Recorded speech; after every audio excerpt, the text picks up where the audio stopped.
হুম। আউযু বিল্লাহি মিনাশ শাইতানির রাজিম। বিসমিল্লাহির রহমানির রহিম।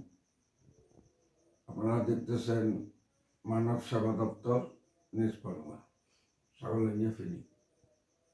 আমি একটা কথা আগেও বলছিলাম, বিভিন্ন মাহফিলে বলি যে আপনারা ঘরে ঢুকার সময় আপনার স্ত্রী, পরিবার, ছেলে, সন্তান, হুত, নাতি, ছেলে, নাতি, পতি যাই থাকুক না কেন, আপনি ঘরে ঢুকার সময় সবাইকে সালাম দিয়ে ঘরে ঢুকতে হবে।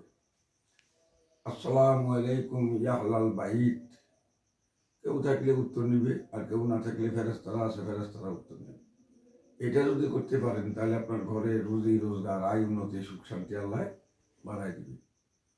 আর চলতে ফিরতে হাঁটতে বসতে মনে মনে সুবহানাল্লাহ, আলহামদুলিল্লাহ, আল্লাহু আকবার, এই তিনটা শব্দ বলবে।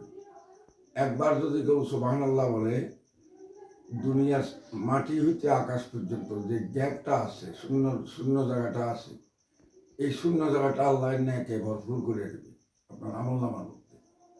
একবার সুবহানাল্লাহর এত ফল যে আসমান হইতে, জমিন হইতে আসমান পর্যন্ত ভর্তি হয়ে যাবে ন্যাকগুলা, ভরপুর হয়ে যাবে। সুবহানাল্লাহ, আলহামদুলিল্লাহ, আল্লাহু আকবার, মনে মনে সবসময় এটা করতে থাকবে।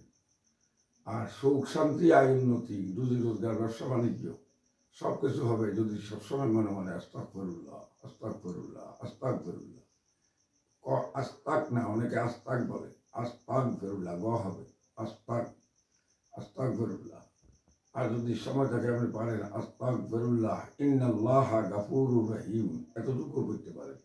আর সময় এতটুকু যদি না বলি, শুধু আস্তাগফিরুল্লাহ বলেন, তারপরে চলবে।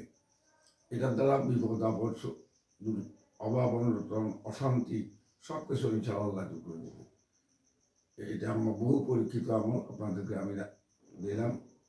আসসালামু আলাইকুম রহমতুল্লাহ।